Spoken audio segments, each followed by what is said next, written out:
Utilisation de raster.io avec Python. Donc, autrement dit, le raster.io, c'est un petit module qui nous permet d'aller lire des images. Et dans ce cas-ci, c'est des images de géométriques, donc des images géographiques que j'ai.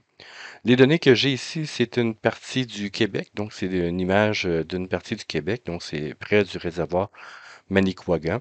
Et donc, ici, je suis avec l'échelle QGIS. Et ce que j'ai fait, c'est que j'ai ouvert l'image. Donc, c'est une image qui est en format JPEG 2000. Donc, c'est un format pour des images, par exemple Sentinelle, du satellite Sentinelle, et on peut les utiliser, évidemment, on peut les télécharger gratuitement sur Données Québec, entre autres, donc sur le site Données Québec, et on peut aussi, évidemment, les visualiser avec un logiciel de géométrique comme QGIS ici, donc on peut aller voir les images. Donc, si on regarde ici, les images ont quand même d'assez bonne résolution. Et donc, on peut les ouvrir, comme je disais ici, avec QGIS, mais on peut aussi les ouvrir avec PyCharm, donc avec Python.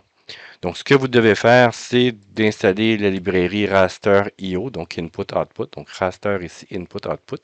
Si jamais elle n'est pas déjà installée, donc ici, ce que vous pouvez faire, c'est de faire import raster.io. Moi, je suis avec PyCharm ici pour le faire, mais avec n'importe quel éditeur de script Python, ça va fonctionner ici pour ce que je vais vous montrer. Mais pour PyCharm, si vous voulez faire l'installation du module, donc vous pouvez soit faire l'import ici, il va sûrement, il devrait en principe vous mettre un souligné rouge. Et à partir de là, il devrait vous dire ici, ben, je veux faire l'import. Donc, moi, il est déjà importé. C'est pour ça qu'il me propose d'autres éléments, mais il devrait vous proposer l'import. Donc, ça se fait automatiquement. Et sinon, ce que vous pouvez faire ici, c'est dans la notion de fichier. Vous pouvez aller dans Settings et à l'intérieur de ça, dans votre projet. Donc, ici, j'ai projet Python Image. Dans Python Interpréteur, vous pouvez aller chercher le module raster.io. Donc, vous pouvez aller le télécharger et en faire l'installation directement. Sinon, dans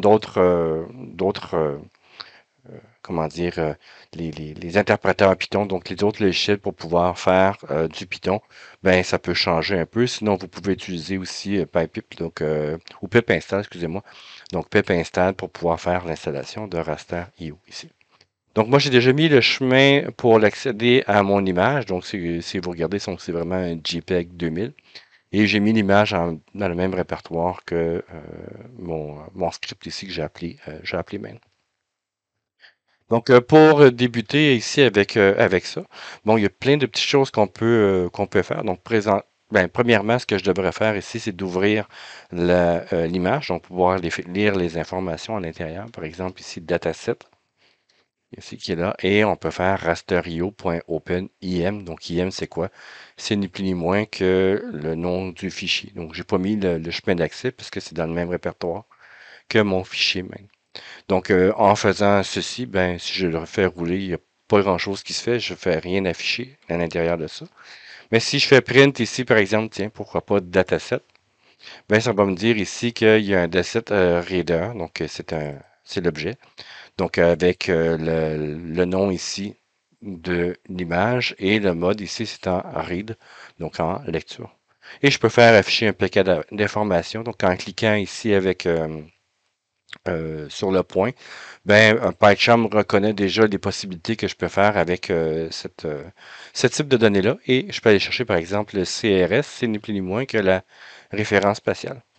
Donc ici, c'est du EPSG 2948 qui est là. Donc, on pourrait aller voir sur le web EPSG, est-ce que ça, c'est quoi? Donc ici, moi, je vais aller voir avec QGIS. Donc, je peux aller voir ici dans les propriétés, d'aller chercher dans la source, si je me souviens bien. Ouais. Donc ici, c'est du NAT83 CRS, ici, MTM zone 6. Donc, on l'a ici. On a l'information directement. Donc, c'est le PSG, c'est ni plus ni moins qu'un un numéro d'identifiant unique qui a été standardisé pour toutes les références spatiales possibles donc, que l'on peut trouver dans les données de géomatique.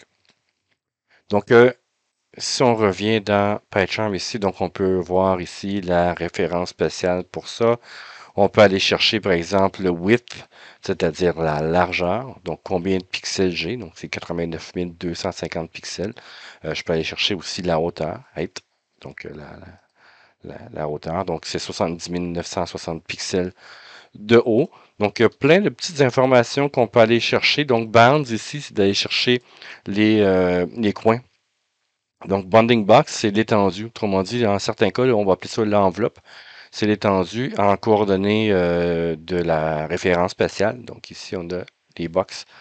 Donc, la boîte qui est là, donc qui fait left. Donc, à gauche complètement, c'est quoi? En bas, à droite et le top.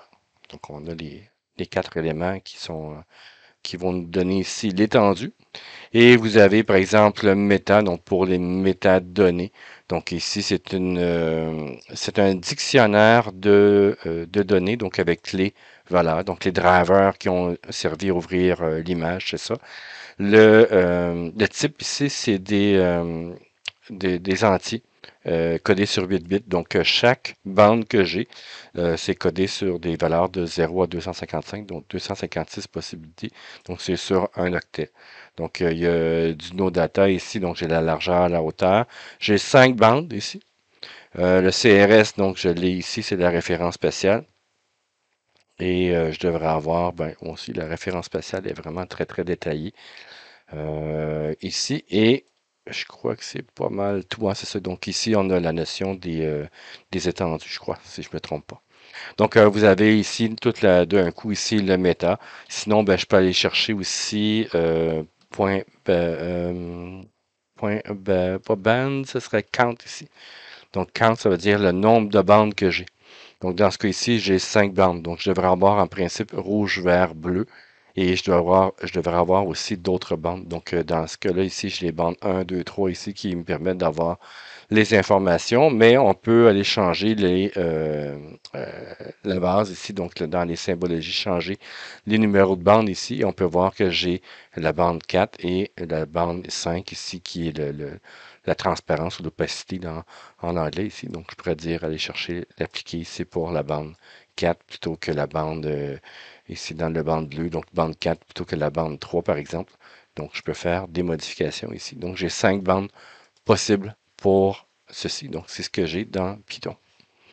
Donc, on a plein de petites informations pour aller lire les données.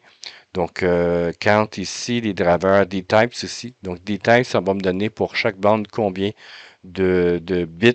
Donc, combien de bits sont utilisés pour aller mettre l'information à l'intérieur. Donc, c'est 256 valeurs donc pour chacune des bandes.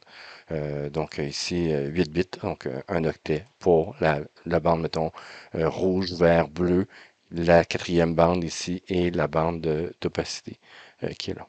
Donc, ce petit élément-là le permet d'aller lire beaucoup, beaucoup de données qui sont de type de base de données géographiques, géomatiques, si on veut, et qui me permettent d'aller lire les informations directement sans avoir à ouvrir un logiciel. Donc, si jamais vous voulez aller chercher tout ce que vous avez sur un disque dur, par exemple, ou dans un disque réseau, vous voulez aller chercher toutes les informations qui sont là. Donc, savoir, mettons, vous faites des recherches, savoir quelle projection, quelle référence spatiale vous avez sur des images, quelle est l'étendue de chacune des images, ainsi de suite.